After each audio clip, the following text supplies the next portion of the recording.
Telangana BJP కొత్త రథసారథి నియామకం ఇప్పట్లో లేనట్టేనా? మరో 6 నెలలు కిషన్ రెడ్డి బీజేపీ చీఫ్ గా కొనసాగనున్నారా? వడపోతలు పూర్తయిన తర్వాత ఎండుకాడు పడే సమయంలో ఈ కొత్త ట్విస్ట్ ఏంటి? ఏ క్షణమైనా కాషాయ రథసారథి ప్రకటిస్తారనుకుంటే వాయిదా టాక్ ఎందుకొస్తోంది? అసలు బీజేపీ అధిష్టానం ఏం ఆలోచన చేస్తోంది?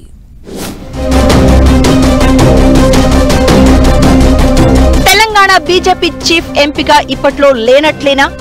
ఢిల్లీ పెద్దలు ఎటూ తేల్చుకోలేకపోతున్నారా? మరో 6 నెలలు కిషన్ రెడ్డి చీఫ్ గా కొనసాగనున్నారా? వడపోత కంప్లీట్ అయింది, ప్రకటన రావడమే ఆలస్యం అన్నంత ప్రచారం జరిగింది. కానీ చివరి నిమిషంలో తెలంగాణ బీజేపీ చీఫ్ ఎంపిక సైలెంట్ మోడ్ లోకి వెళ్లిపోయింది. తెలంగాణ బీజేపీ అధ్యక్ష పదవి పొలిటికల్ పిక్చర్ ని తలపిస్తోంది. Almost state chief selection complete అయిందని, ఏ క్షణమైనా కాషాయ రథసారథి ఎంపికపై ప్రకటన రావచ్చని అందరూ అనుకున్నారు. కానీ చివరి నిమిషంలో ట్విస్ట్ ఇచ్చేలా ఉందట బీజేపీ అధిష్టానం. తెలంగాణ బీజేపీ చీఫ్ ఎంపిక విషయంలో 6 నెలల పాటు సైలెంట్ గా ఉండడమే బెటర్ ఆప్షన్ గా భావిస్తోందట హైకమాండ్. తెలంగాణ బీజేపీ పెద్దల మౌనం వెనుక రీజన్ లేకపోలేదు. తెలంగాణ బీజేపీలో పాత నేతలు, కొత్తగా వచ్చిన నేతలు, దూకుడుగా వ్యవహరించే లీడర్స్, ఇలా రకరకాల ఈక్వేషన్స్ తో గ్రూపులు కట్టుకున్నారు. పార్టీ అధ్యక్ష పదవి పలానా క్వాలిటీస్ ఉన్నవారికే ఇవ్వాలని ఓ వర్గం చెబుతూ ఉంటే, క్వాలిటీస్ కాదు సీనియారిటీ ఇంపార్టెంట్ అన్నది మరో వర్గం వాదనట. ఇలా నేతలు ఎవరికి వారే తమ ప్రాధాన్యతల్ని కొత్త అధ్యక్ష పదవి మీద రుద్దే ప్రయత్నం చేయడంతో అసలేం జరుగుతుందో అర్థం కాని డైలమాలో పడిపోయిందట బీజేపీ హైకమాండ్. ఇప్పుడున్న పరిస్థితుల్లో ఒకరికి బీజేపీ అధ్యక్షుడి బాధ్యతల్ని అప్పగిస్తే మిగతా వర్గాలు అలకబోనడంతో పాటు అసంతృప్తి జ్వాలలు రగిల్చే అవకాశం ఉందని ఢిల్లీ పెద్దలు అనుమానిస్తున్నారట. నిజానికి తెలంగాణ బీజేపీ అధ్యక్షుడి నియామకంపై హైకమాండ్ 6 నెలలుగా కసరత్తు చేస్తోంది. కేంద్ర మంత్రి బండి సంజయ్, ఈటెల రాజేందర్, డీకే అరుణ, రఘునందన్ రావు, ధర్మపురి అరవింద్, రామచందర్ రావు లాంటి నేతల పేర్లను పరిశీలించారు. ఎవరికి పార్టీ పగ్గాలు అప్పగిస్తే బీజేపీకి మైలేజ్ వస్తుందో అని బీజేపీ హైకమాండ్ అభిప్రాయ సేకరణ కూడా చేసింది. ఈ క్రమంలో పార్టీలో ఎక్కడా ఏకాభిప్రాయం లేదనే విషయం అధిష్టానానికి స్పష్టంగా అర్థమైంది. కొత్తగా వచ్చిన వారికి చీఫ్ బాధ్యతలు ఇవ్వకూడదని పాత వర్గం ఇప్పటికే అల్టిమేటం జారీ చేసిందని సమాచారం.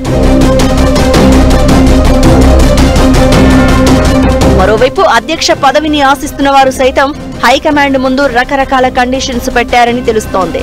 గతంలో బీజేపీ అధ్యక్షుడిగా పనిచేసిన కేంద్ర మంత్రి బండి సంజయ్ పేరును ముందుగా పరిశీలించారట కమలం పెద్దలు. అయితే తనకు తెలంగాణ పగ్గాలు అప్పగిస్తే కేంద్ర మంత్రి పదవిని తొలగించవద్దని బండి సంజయ్ కండిషన్ పెట్టారని కమలం ఆఫీసులో టాక్ వినిపిస్తోంది. ఇప్పుడున్న పరిస్థితుల్లో ఒకరికి 2 పదవులు ఇస్తే ఎలా అనే ఆలోచనలో పడిందట బీజేపీ హైకమాండ్. ఇక మల్కాజ్గిరి ఎంపీ ఈటెల రాజేందర్ పేరును సైతం పరిశీలించారు అధిష్టానం పెద్దలు. అయితే తనను 2028 చివరిలో జరిగే అసెంబ్లీ ఎన్నికల వరకు అధ్యక్షుడిగా కొనసాగించాలని ముందే చెప్పేశారట ఈటెల. అందుకే ఈటెల విషయంలో ఎటు నిర్ణయం తీసుకోలేదని తెలుస్తోంది. ఇదే సమయంలో మరికొందరి పేర్లను తెలంగాణ బీజేపీ అధ్యక్ష పదవి కోసం పరిశీలించినా మెజారిటీ వర్గాల నుంచి ఏకాభిప్రాయం రాకపోవడంతో వెనక్కి తగ్గిందని పార్టీ వర్గాలు చెప్తున్నాయి.